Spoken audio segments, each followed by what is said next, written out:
Subscribe कीजिए हमारा Pakistan channel को और बेल आइकन को दबाइए ताकि लेटेस्ट वीडियो की अपडेट्स आपको सबसे पहले मिल सके। अस्सलाम वालेकुम नाजरीन, आज हम आपके लिए जो सच्चा किस्सा लेकर आए हैं ना वो आपके रोंगटे खड़े कर दे, बल्कि आज के बाद आपको वो सोचने पर ज़रूर महसूस करेगा। आप ज़रूर सख्ते में आ जाएंगे। इससे पहले कि आप हैरान हो जाएं, आप चैनल को जल्दी से सब्सक्राइब करके घंटी के बटन को दबा दें। नाजरीन, ये वाक़या पाकिस्तान के मशहूर शख्सियत शायर मशरक़ इल्लामा मोहम्मद इकबाल के साथ पेश आया। इल्लामा मोहम्मद इकबाल ने जब लाहौर में अपनी तालीम मुकम्मल की तो उनके उस्ताद थॉमसन एमॉल्ड ने उनको लंदन जाने की ताकीद की ताकि वो अपनी तालीम को आगे बढ़ा सके। इल्लामा मोहम्मद इकबाल 1905 में लंदन चले गए और कैम्ब्रिज से बैचलर ऑफ आर्ट्स स्कॉलरशिप पर पास किया और इल्लामा मोहम्मद इकबाल वहाँ पर अपनी अच्छी तालीम हासिल कर रहे थे। इल्लामा इकबाल ने PhD की डिग्री हासिल करने के लिए जर्मनी का रुख किया। वहाँ उन्होंने अपनी तालीम अच्छी तरह हासिल की। उनके एक मंतक के उस्ताद के साथ बहुत ज़्यादा दोस्ताना ताल्लुकात थे और इकबाल उनके बहुत काबिल एतमाद शागिर्द भी थे। इकबाल सुनाते हैं कि मैं हमेशा सोचता रहा कि जर्मन ने आखिर किस तरह इतनी तरक्की कर ली। नाज़रीन, जर्मनी साइंस में इतना तेज हो गया था कि थोड़े ही अरसे में उन्होंने इतनी बड़ी इजादात कर ली जो हज़ारों सालों की तारीख में आपको और कहीं नहीं मिलेगी। वो कहते हैं कि मैं अक्सर इससे मुतल्लिक अपने मंतक के उस्ताद फ्रेडरिक हॉवल के साथ बहुत ज़्यादा बहस व मुबाहिसा करता था। इकबाल कहते हैं कि हमारा फ्रेडरिक रिश उस्ताद बहुत ज़्यादा एक पुरअसरार शख्सियत थी। वो अपनी लैब में जाते और काम करते रहते, लेकिन वो अपनी लैब में अपने अलावा और किसी को जाने की इजाज़त न देते। वो हर वक्त एक सिक्योरिटी गार्ड को अपने दरवाजे पर खड़ा करते ताकि उनकी लैब में कोई न जा सके। इकबाल कहते हैं कि हमारी उसकी लैब में जाने की जुस्तजू बहुत ज़्यादा होगी। जब हम इसरार करते तो वो कहते कि यहाँ पर आपको आने की इजाज़त बिल्कुल नहीं है, यहाँ पर केमिकल्स की वजह से आपको नुकसान हो सकता है, और वो बात को टाल देते। लेकिन इकबाल कहते हैं कि हमारी उनकी लैब में जाने की जुस्तजू दिन ब दिन ज़्यादा होती गई। एक दिन वो काम से बाहर गए हुए थे तो मैंने उनके गार्ड को मनाकर लैब में दाखिल हो गया। वहाँ जो मैंने देखा उसे देखकर मैं हैरत में डूब गया। वहाँ एक मेज़ पर कुरान पाक खुला पड़ा था और जगह जगह इबारतों पर निशानात लगे हुए थे। उस वक्त वहाँ पर जो मैंने देखा तो मैं हैरान हो गया। इकबाल कहते हैं कि हमारा उस्ताद ईसाईयत मजहब का था और उनकी मेज़ पर कुरान पाक खुला देखकर और कुरान पाक पर जगह जगह निशानात देखकर मैं हैरान, और वहाँ इबारात और बहुत सी लिखाई हुई थी।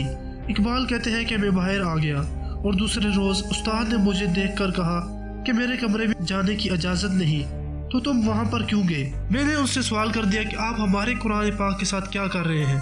वहाँ ऐसा लग रहा था कि आप कुरान पाक का बारीकी से मुताला कर रहे थे। इस पर उस्ताद ने कहा, हम साइंटिफिक रिसर्च के लिए कुरान पाक का मुताला करते हैं। इकबाल ने पूछा, क्या मुताला? इस पर उस्ताद ने कहा कि मैं आजकल इस बात पर मुताला कर रहा हूँ कि आखिर रब ने शीशे के मुतल्लिक ही क्यों कहा कि वो शीशा सबसे ज्यादा मजबूत धात है, ये सबसे ज्यादा मुज़ाहमत पेश करता है। जर्मन ने शीशे को अच्छी तरह स्टडी करके इसे रेडियो एक्टिव मटेरियल के लिए इस्तेमाल किया, यानी यूरेनियम और रेडियम और प्लूटोनियम जैसी धातुओं को शीशे के ही बक्सों में रखा जाता है ताकि उनकी रेस बाहर न आ सके। यह रिसर्च भी उन्होंने कुरान पाक से हासिल की। इकबाल इन सब से काफी हैरान हुए। इस वाक़े को उन्होंने फिर अपनी किताबों में बयान किया। नाज़रीन, कुरान पाक को अगर हम सही तरह से समझेंगे और पढ़ेंगे या फिर सही तरह से सुनेंगे तो हमें कुरान पाक की पुरअसरारियत सामने आती जाएगी। कुरान पाक में अल्लाह पाक ने जो जो चीजें बयान की हैं वो हमें पता चल जाएगा। नाज़रीन, अगर आप कुरान पाक को तर्जुमे के साथ पढ़ नहीं सकते तो आप उसे सुनिए। एक नॉर्मल इंसान जब कुरान पाक को सुनता है तो 10 दिन में वो पूरा का पूरा कुरान पाक सुन लेता है। इसी मकसद के लिए हमने आपके लिए डिस्क्रिप्शन में एक लिंक भी डाला है जिससे पूरा का पूरा कुरान पाक बमाहा तर्जुमा पड़ा हुआ है। आप जब भी चाहें अपने मोबाइल पर माइक्रोफोन यूज करके उसे सुन सकते हैं और एक हफ्ता या फिर 2 हफ्तों में आप पूरा का पूरा कुरान पाक बमाहा तर्जुमा सुन सकते हैं। इससे आपको ये पता चल जाएगा कि कुरान पाक में अल्लाह ताला क्या कहते हैं। नाज़रीन, दूसरा वाक़या ये है जो हम आपको सुनाते चलते हैं। इकबाल उन दिनों बरतानिया में थे और लॉ की डिग्री हासिल कर रहे थे। इकबाल कहते हैं कि रमज़ान अल मुबारक का महीना आ गया। इससे पहले मैं अपने उस्ताद से मिला और उनसे कहा कि आप मुझे मुसलमानों की कोई बस्ती बता दीजिए ताकि रमज़ान मुबारक के रोज़े में अपने मुसलमान भाइयों के साथ रख सकूं। اس پر ان کے استاد نے کہا دور پہاڑوں میں 3 دن کے فاصلے پر ایک بستی ہے، وہاں پر مسلمانوں کی ایک چھوٹی سی بستی ہے، آپ چاہیں تو وہاں پر چلے جائیں اور میرا ایک خط ان لوگوں کو دکھا دینا۔ اقبال کہتے ہیں کہ تقریباً 2 دن کے سفر کے بعد میں اس بستی میں داخل ہو گیا۔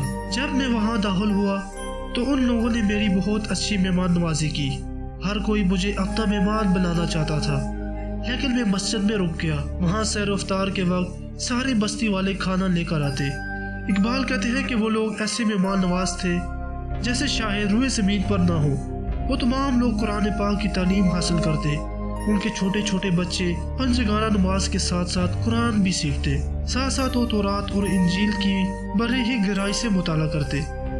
اگر یہ کہا جائے کہ وہاں کا ہر آدمی اسلام کا مکمل عالم تھا تو غلط نہ ہوگا۔ وہ لوگ اپنے چھوٹے چھوٹے بچوں کو بھی مسجد میں لے کر آتے۔ وہ لوگ سچ میں ایسے مسلمان تھے جیسے کہیں بھی نہیں۔ اقبال کہتے ہیں کہ میں نے 30 روزے ایسے گزارے جیسے میں جنت میں ہوں۔ میں وہاں سے واپس آیا تو میں اتنا خوش تھا کہ روئے زمین پر ایسے مسلمان بھی ہیں جنہیں ہم صحیح معنوں میں مسلمان کہہ سکتے ہیں، اور میرے اندر ملت کا تصور بہت زیادہ ہو گیا تھا کہ اگر ایسے مسلمان پوری دنیا میں ہو جائے تو ہم تو پوری دنیا پر حکمرانی کریں گے۔ جب میں وہاں سے واپس آیا تو اپنے استاد سے ملا تو استاد نے پوچھا کہ وہاں آپ نے کیا دیکھا۔ اس پر اقبال نے کہا کہ میری خوشی کی انتہا نہیں کہ دنیا میں ایسے مسلمان بھی ہیں جو مکمل مسلمان کہنے کے اہل ہیں۔ اس پر استاد نے جو جملہ کہا اس پر اقبال سختے میں چلے گئے۔ استاد نے کہا کہ ان بستی والوں میں کوئی بھی مسلمان نہیں، وہ سب کے سب یہودی ہیں جو وہاں مسلمان بننے کی ٹریننگ لے رہے ہیں۔ وہاں وہ مسلمان بننے کی خود بھی ٹریننگ لیتے ہیں اور اپنے بچوں کو بھی ٹریننگ دیتے ہیں تاکہ وہ آئندہ کی نسلوں کو بھی اس کام کے لیے ٹرین کر سکیں۔ وہ اسلام کے متعلق مکمل ٹریننگ، مکمل باتیں اور مکمل احکامات سیکھ لیتے ہیں تاکہ یہ مسلمانوں میں گھس کر انہیں آپس میں لڑا سکیں۔ دوستو، ان کے بنائے ہوئے یہودی عالم جب ہمارے لوگوں میں گھستے ہیں تو انہیں فرقوں میں بانٹتے ہیں اور آپس میں لڑاتے ہیں۔ اسی لیے صرف یہی کہوں گا، اگر آپ اس شر سے بچنا چاہتے ہیں تو اللہ کی رسی قرآن پاک کو مضبوطی سے تھام لیجئے۔ ناظرین، ہم نے ڈسکرپشن میں اپنا گوگل کا لنک بھی ڈال دیا ہے، صرف اور صرف اس مقصد کے لیے کہ ہر مسلمان قرآن پاک کو سمجھ سکے۔ ناظرین، آپ اس قرآن پاک کو ایک مرتبہ ضرور ڈاؤن لوڈ کیجئے اور سن لیجئے تاکہ آپ اللہ تعالیٰ کی وہ بات جو ڈائریکٹ اللہ پاک آپ سے کہنا چاہتے ہیں آپ انہیں سن سکیں۔ ناظرین، ویڈیو آپ کو کیسی لگی؟ ویڈیو کو ہر کوئی دوست 5 اپنے دوستوں کو ضرور شیئر کریں اور ہمیں اجازت دیجیے، انشاءاللہ نیکسٹ ویڈیو میں ملیں گے۔ خدا حافظ۔